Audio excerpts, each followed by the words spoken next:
ndabaramukije ku mazina yitwa Jean-Marie Ndayisenga nkaba nsanzwe njejwe igisata c'ubudandaji mw'ishirahamwe Bubet. Murakoze cyane. Mu nkundire mbanze mpere ku byerekeye ubuzima bw'abantu. Musanzwe mubizi yuko mu buzima umuntu wese aba afise amahirwe yiwe. Abantu bose baba bafise amahirwe, gusa hari abo usanga batazi urugero rw'amahirwe yabo, mbega ngana gute, mbega bigenda gute. Rero Bubet ni ishirahamwe ryaje kubafasha kugerageza amahirwe yanyu. Ishirahamwe ryizewe cyane, ishirahamwe ribikora neza kuno mwanya, ni ishirahamwe by'ukuri umuntu wese yipfuza kumenya urugero rw'amahirwe yiwe yokoresha kuri uno munsi turiko turavugana. Amahirwe dukunze twebwe kuba dukoreramwo na amahirwe na cyane cyane kuba abantu basanzwe bakunde inkino. Noneho musanzwe mubizi yuko turi mu gihe ca ya mahiganwa akunzwe cyane y'Iburaya, ndavuga za championnat zikundwa nka za La Liga, za Champions League, ndavuga za Premier League, zose ubunye mazi ko ziko zirakina, kandi uno mwanya uri hejuru. Zijya nkino kuzikunda n'ivyo ziraguha umunezero, ariko uciye muri Bubet zashobora kuguhereza agafaranga cyangwa se amafaranga bivanye nuko wagize amahirwe ukavuga ibiyo vyavuye muri zijya nkino nyene.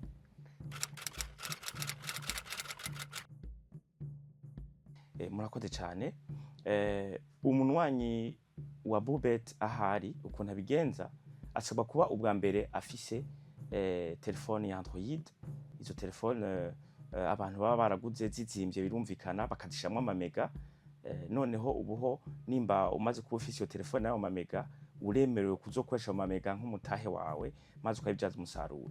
Rero umaze kuronka application muri telefone yawe, turashobora kuyikurungikira canke ukayivoma muri Google Chrome, wanditse wezi3 akaburungu Bubet akaburungu BI.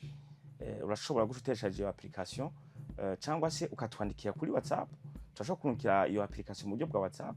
Turafise nimero dukunze kuba dukorerako ariyo 65 170 955, ndavuga 35 170 955. Iyo nimero niyo ku biro bikuru vya Bubet. N'ikibazo kindi cyo cyose umuntu wanya ashobora kuba afise, ashobora kutwandikira tukakimufasha. Rero tumaze kuguha iyo application, ico usabwa uca wugurura konti kugira ngo witwe umunwanyi wa Bubet. Kugurura konti navyo nta kigoye kirimwo, kuko Bubet yaje novuga nk'inyishu mu bintu bitandukanye mu byo twitwa betting. Yaje nk'inyishu mu kugurura konti ni imisogonda nka 20, kuko ukironka iyo application cyangwa se naho uca direct muri Google Chrome kandika wezi3 akaburungu Bubet akaburungu BI, ucona application mureha. Ico ukora ucusabwa kugurura konti kugira ngo witwe umunwanyi wa Bubet. Uraza kubona hari amaja hejuru udukaze tubiri, kamwe kanditsemo ngo so connecte ngaho hafyonda umuntu asanzwe afise konti. Mu gakazi gakurikira kanditsemo ngo s'inscrire bizwa kwiyandikisha. Tushana ngaho muri s'inscrire bagusaba ibintu bitatu byonyene, aho usabwa kwinjiza nimero ya telefone. Kenshi tubasaba gushamo nimero ifise konti imwe muzo dukoresha, ndavuga Lumicash cyangwa se Cashtel cyangwa se Ihera. Ubwo n'uburyo twashije mu bantu ngo bazoze barabika canke babikura amafaranga batsindiye. Umaze gushamo iyo nimero ya telefone, musi baragusaba gushiramwo kabanga. Rero yemewe ni kabanga ibikwiza ibiharo 8 canke indome, kandi ukirinda gushiramo kabanga isa n'iya login cyangwa se ijya nimero de compte. Ibyo n'ubwo byo kwirinda muraza kubibana no muri application bari kubwira ko ivyo bintu wovyitwararika. Musi gato bagusaba ico bitwa code parrainage. Naho harahamba n'ivyiza kuhuzuza, uca handika inkino, kuko birumvikana ko turiko dukora muri domaine y'inkino. Donc wandika inkino mu domaine nkuru, hama ubwiheze kuzuza ivyo bintu bitatu byo ndababwiye. Musi gato uca ufyonda handitse suivant, ugitonda kuri suivant baca bakwereka bwa bugene ko ndavuga aho hejuru dukoresha mu kubika no kubikura. Baba bakubwiye bati konti yawe irugurutse, shaka amafaranga hama ugerageze amahirwe. Ubwiheze rero kushika ngaho kana konti irugurutse, haba hageze kuja mu gikorwa nyezina, ucutangwa rero kugerageza amahirwe. Hama niyo wamara gutsinda, amafaranga yawe acaduka kuri konti yawe, maze ukaza kuyabikuciye muri bwa bwitwa babwira. Mu kugeza amahirwe rero muri Bubet ni uburyo bwinshi cyane. ushaka kugerageza amahirwe muciye mu inkino zibaho ku isi zose zirimwo, ndavuga football ni kamvuge ko ariyo ikunzwe cyane no munsi kandi ari igezweho football. Ziya nkino zose mubona ziba zirimwo, ziya mukunda kureba ku mateleviziyo cyangwa se mukabona mu binyamakuru bitandukanye. Turafise za basket zirimwo, turafise rero n'ubundi bukino bukomeye cyane, hano uvuga nk'umukino wa jeu virtuel aho novuga nti hari abantu baba bakeneye kuronka amafaranga vyihuta. Donc jeu virtuel n'udukino tujanye na football nivyo tuba permeta gutsindira amafaranga uwo mwanya nyene. Iyo ukinye utwo dukino twa jeu virtuel inyuma y'amasegonda 20 ubuhejeje kuronka inyishu z'ivyo wakinye hama ukaronka amafaranga. Ubundi mukino novuga ukomeye cyane muri Bubet kandi benshi bakunda kubera ko ubahereza agafaranga uko bavyipfuza, n'umukino no kwita aviator. Mukindi bakunze kwitwa ngo nakadege. Akadege ko muri Bubet rero nakadege kabikora neza cyane kubera ko karaguruka cyane, hama kandi kagakinwa ku mafaranga make. Mvuze amafaranga make bavyumve neza, guhera ku mafaranga 200 urashobora kugurura akadege ko muri Bubet. Aho benshi bavuga bati hamwe usanga bizimvye, muga Bubet yaje nk'inyishu, akadege kaho karazimbutse kandi karaguruka cyane. Rero iyo mvuze kuguruka cyane kumbure uwo bavyumvise ubwa mbere atazi ngene bimeze ashobora kuba tubataho ngene bimeze. Iyo mvuze kuguruka cyane nsaba abantu baze kugerageza barabe ingene bigenda. Ugafise biba vyoroshe kuko ucugurura uwo mukino wo muri casino witwa aviator, ubwa mbere rije baraguha amafaranga yibanze, amafaranga novuga atari y'ukuri, n'amafaranga agupermeta cyangwa se agufasha kwimenyereza gukina uwo mukino. Abari mu madolari birumvikana, mugabo iyo ushaka kuvuga uti reka nkinishirira amarundi nge amafaranga y'ukuri, ucocyo ahantu handitse ngo jouer maintenant baraza kuhabona muri application zose babitunganje neza. Rero umaze kugurura akadege, iyo kayo kaduga hejuru mu kirere, karafise ibaro kagenda karandika. Ibyo baro kagenda karandika nivyo dufata tukaguza n'amafaranga bawashizeko. Nk'ubu dufate ko kaduza kagera ku biharura 1000. Kageze ku 1000 washizeko amafaranga 200, birumvikana ko tuca dufata ya mafaranga 200 wakinisha kugwiza 1000, ubwo nyene 220 bice biduga kuri konte yawe, ugaca utora amafaranga yawe bimeze neza. Rero uwo n'umukino umwe novuga ukunzwe cyane kubera ko uratanga amafaranga kandi umaze gukiza benshi. Nibaza ko mumaze kumva mu binyamakuru bitandukanye abanwanyi batsindiye amafaranga atari make, aho nuvuga uwo duheruka kuronka yatsindiye miliyoni nyinshi, yatsindiye miliyoni 118 abangaha hirya mu Kanyosha. Hari n'abandi bazi gutsinda miliyoni 31, amamiliyoni 12. Donc n'umukino uvuga ukunzwe cyane kubera ko hambavu y'ikunyawutsa ibintu ubikora neza ugatanga amafaranga ku bantu batari bake. Aya yose ni 12,600. Wari wakinishije angahe? Ahanye n'ukuri nakinishije amafaranga atarenga 2,000 byonyene. 2,000 by'amarundi, mugabo heraba nonse umukagato wayo aha ndarimerewe niko nabifashwe.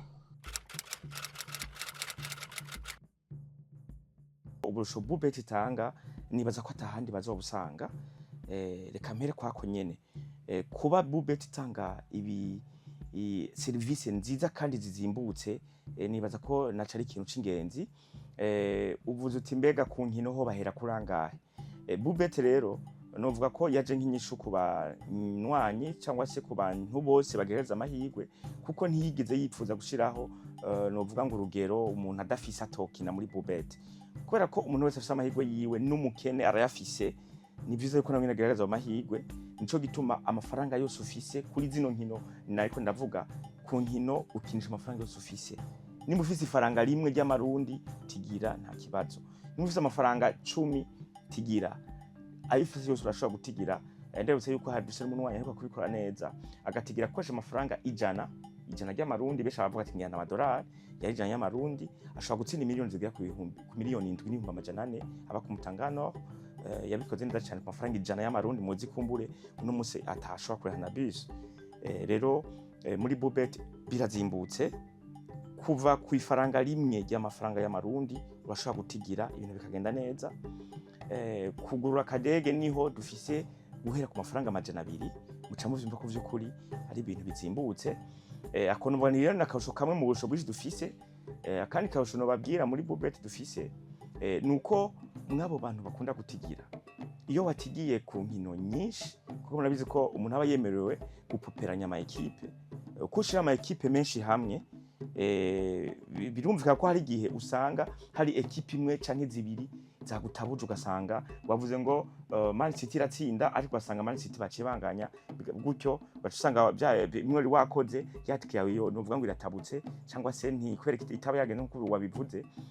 Ahandi henshi bakubwira bati itike yawe tiba perdu, donc ntiwatsinze. Muga muri Bubet iyo wakoze itike y'ama match menshi, tukabona vy'ukuri ko wagerageje, turakora ico twitwa remboursement, kuvuga turashumbusha abantu, tukabashumbusha ugasanga wari wakije nk'igihumbi tukaguha nk'ibihumbi 70, kandi itike yari yatabuye muri rusange, ugasanga wananiwe equipe zibiri muga twaguhaye amafaranga. Ibyo nakarusho benshi bishimira kugeza uno munsi, nakarusho kumbuta zosanga n'ahantu henshi. Nukuri ako turagatanga, umuntu wese azi ko yaruhijwe na bya bibazo ngo equipe imwe irantabuje, equipe zibiri zirantabuje, nyarukira muri Bubet hama iyo myidogo ihere.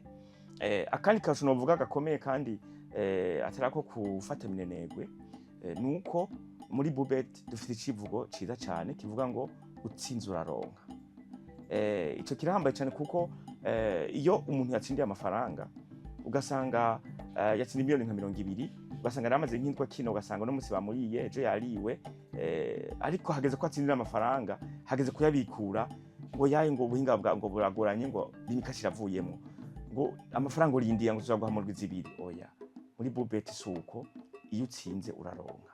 Ari nayo mpamvu babonye ko muri application tubashemo uburyo bwinshi, kuburyo naho twavuga ngo ubuhinga bwa none ntibumenyerwa, dufatire imikashira avuyemo iki kashteri birikira, dufate ko kashteri nayo igoranye ihera birikira, reka dufate ko ubuhinga bwose bwagoranye naho byo kwanga uza ku biro by'iwacu. Bubet irafise ibiri ikoreramo ngaha muri centre ville, urashaka kutwitura, swat nimba wifuza ko tuguha cash tukaguha cash, canke wifuza ko tuwiture twa virement bancaire, nimba ufise nimero yo muri banki, cyashobora gufata amafaranga akava kuri konti yacu akaja kuri konti y'umuntu wanyi, hama ibintu bikagenda neza.